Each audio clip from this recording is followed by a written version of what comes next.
Hi there, and welcome to our first episode of Jump-Off-It. It's the show where we go off script getting to know the employees of Jump-On-It Jewelry and Loan.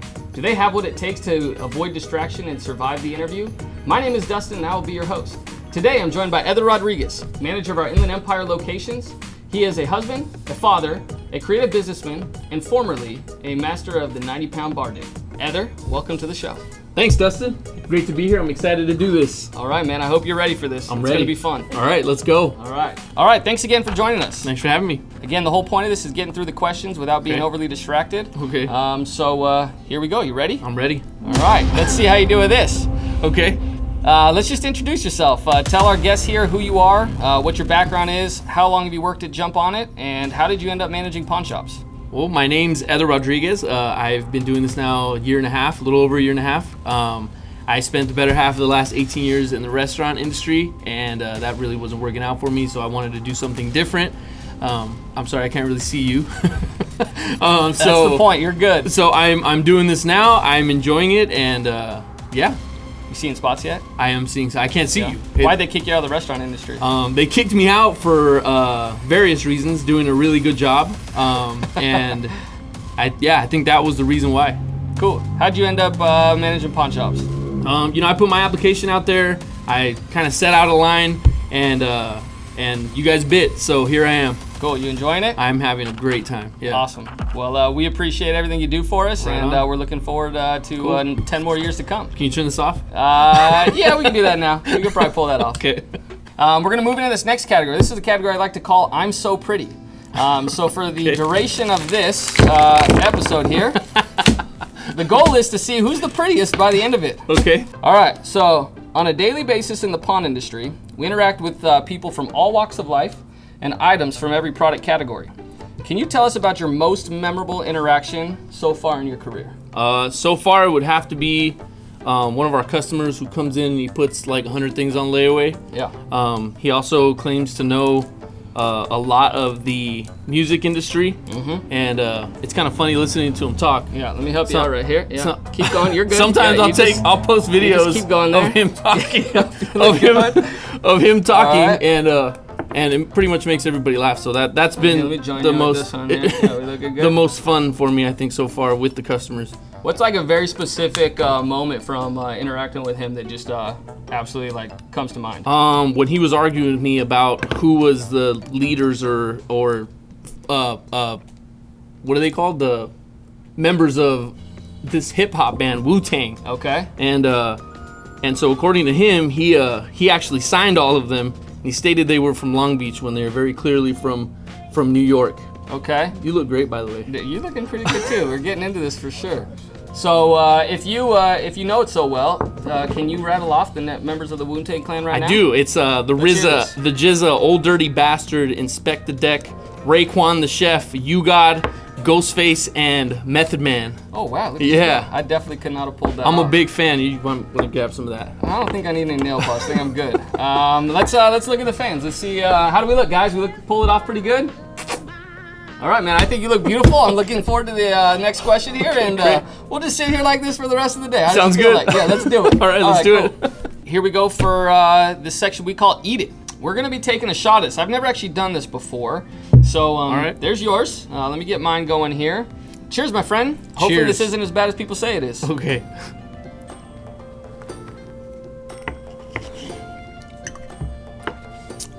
I feel like it sucks, but it's not that bad. It does suck, but it's not that bad. Okay. It's very tart. It makes me keep on my lips. All right. Which is fitting considering the way you look. Oh, thank you. All right, get into the question here. Hopefully you can answer without smacking. Stop smacking, bro. Okay. All right. Though you are no longer an active user of social media, I did some profile research anyway. What I found is a selfie-taking, dog-loving, muscly-armed, slenderer version of you. If you had to give any advice to younger you, what would it be and why? Stop. Stop here. And do what? And do something different. Just stop here. Just live out your young days? Just live out in a more calm way. Yeah. Okay. All right. And what about the selfie taking? You're still about that? Is that still your jam? No, jam? absolutely not. I would still tell myself to slow down. You're doing a lot. Yeah, literally every picture. Oh shit! All right, guys. That is the beginning of our lightning round. Okay. What that is that my guests and I will have to answer a series of basic pawn shop industry questions. And whoever is stuck holding the pie at the end of this round pays with their face. Okay. You ready for this? Let's do it. All right. So basically, as soon as you answer the question, you hand me the pie. And then it's my turn to answer a question. If you're stuck holding the pie, when the buzzer goes off, I think you know what comes next. Producer David, hit it. All right. Match the decimal equivalent to the carat purity. 10 You carat. go first. Eder. 0.417. 14 carat. 0.58. 22 carat. 0.85. Nope. Do it again. What is it? 24? No. 22 carat. 22's 0.9. Oh, you're gonna be stuck. 0.89. I don't know. You better keep guessing. 0.95. 0.97. Don't give it to him. 0.91. 22? 22 carat. 0.98. Oh my goodness, this is gonna be so much fun. I can't wait. 0.87. Come on, buzzer. 0.88. Come on, buzzer. 0.85. 0.86. No. Nope. 0.77. No, 22. Oh man, you should know this. 0.80. Oh my goodness, my friend, it is 0.92. The only 0.9 you missed. So I hope you enjoy whipped cream. Let's do it. I hope you guys enjoy this as much as I will. Here it comes. That went everywhere.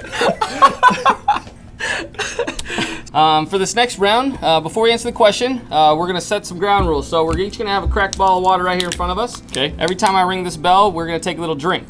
But to make sure we keep everybody honest, we're breaking out a little handy dandy lie detector that we have here. All right. So let me get this out. I need your whatever arm you drink with. You drink the water with your right hand. Okay.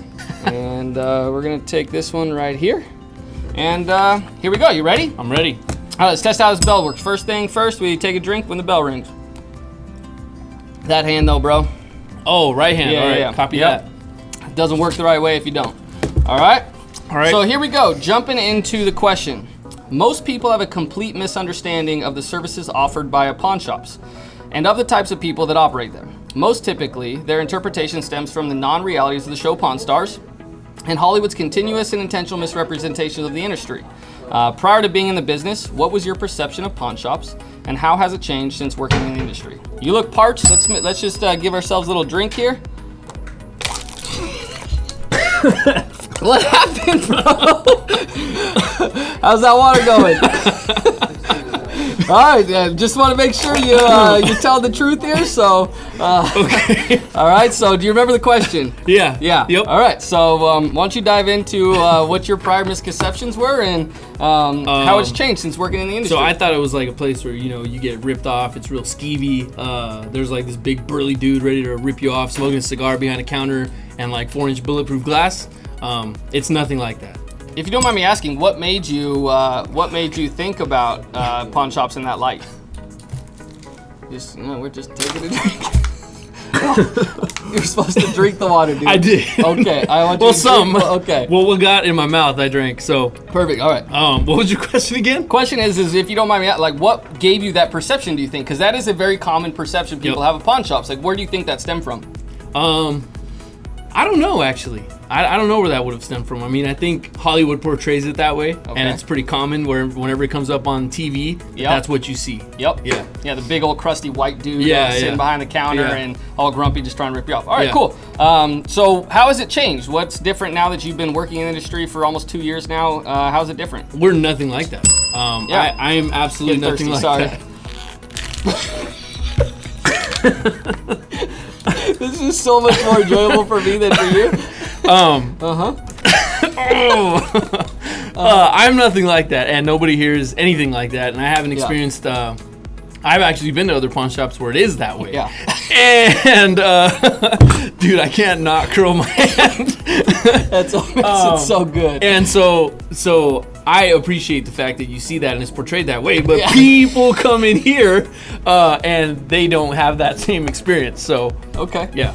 Do you think that we represent the misconception of pawn shops here at Jump-On-It, or do you think we fully family friendly, invite people in, and it's a great experience every time? The latter. Yeah, for sure. Agree. All right. Well, thank you for that. It looks like the machine says it's blinking 12. I don't know if that actually means anything, but I think you told the truth today. Okay. How do you feel about it? Did you tell the truth? I did tell the truth. Do we need one more drink before we get off? No, you're good? No, I'm good. Okay, yeah, I think that's good. All right, we'll get into the next one here. It's just the excitement keeps growing, and looking forward to the next question. All right. This next section here, we've coined it Cute and Cuddly. And the reason for that is each That time... won't be so bad then. It won't be so bad at all. Right. We're going to be joined by some guests. All right, so let me bring out my little friends here. So your wife told me a little secret that you don't like grasshoppers. Dude. Unfortunately, I couldn't find grasshoppers, but instead, I did find these Madagascar hissing cockroaches. So we're gonna get a few of these guys here.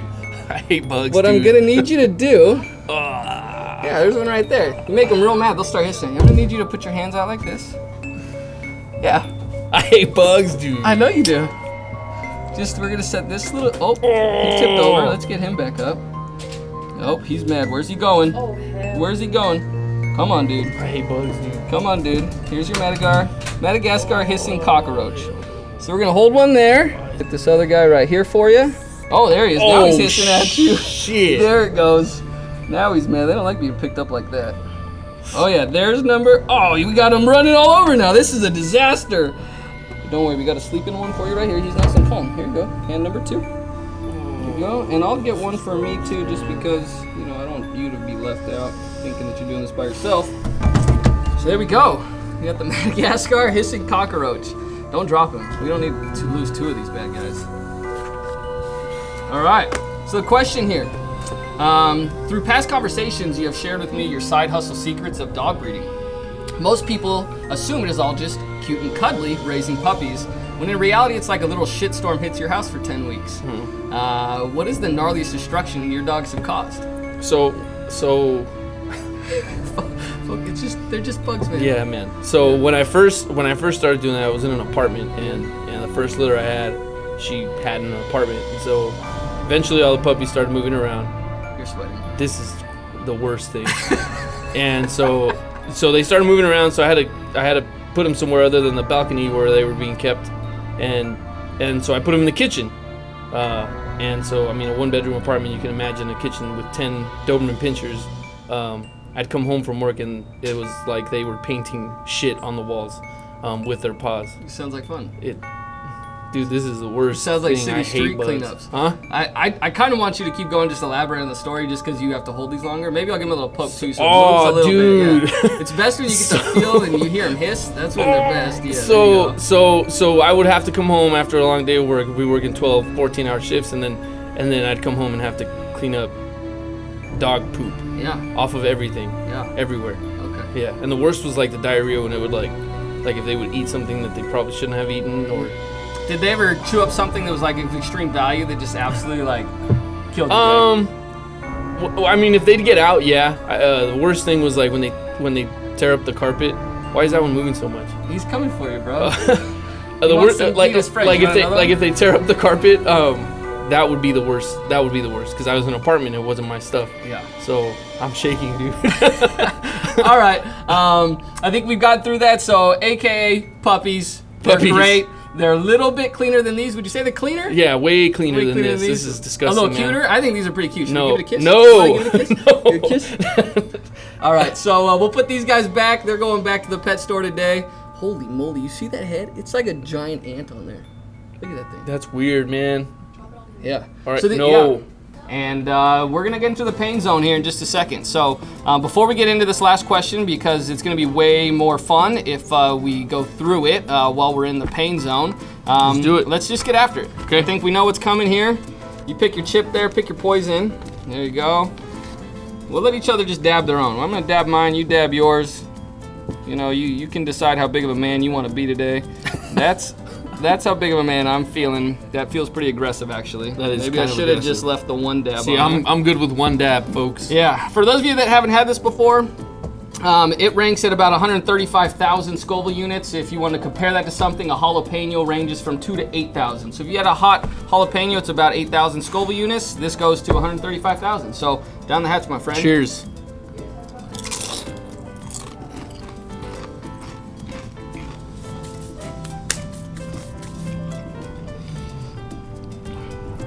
I always forget that first initial part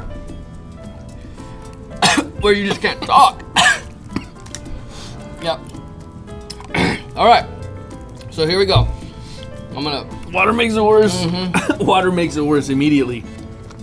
All right. So let's get through this question here. You have to be an active participant in this question. Okay. You got to think on your feet, and you got to be quick to act. And but it's got to be good. Most importantly, it's got to be good.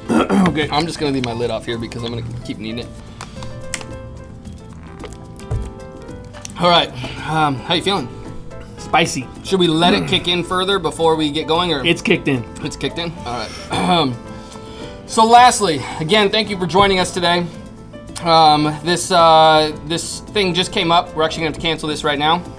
Our new marketing manager is scheduled to shoot a radio advertisement right now. We can't reschedule.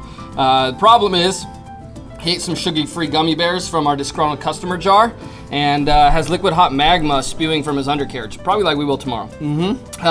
Quick, you have 15 seconds to look directly into that camera and give Jump-On-It a promotional plug that people will never forget. Hey guys, this is Eder with Jump-On-It. Dave is currently indisposed, but he'll be back shortly. Please stop by one of our local shops and get yourself a nice firearm or a piece of jewelry and a bottle of water. Eder signing out. Is that good? Yeah, that'll work. I think that clears up the 15 seconds. For those of you out there in YouTube land, thank you for joining. Oh, hold on. That's that second dab. Yeah. Thank you for joining us on this episode of Jump Off It. Please like, follow, subscribe, and tune in for our next episode where we will be interviewing the lovely Lebanese Annette. Oh, goodness. If you have any questions that you'd like to ask her, please comment them below for a chance to be featured. Until next time, your friendly neighborhood pawnbroker, signing off. Oh. Burning my left side. Did you have fun?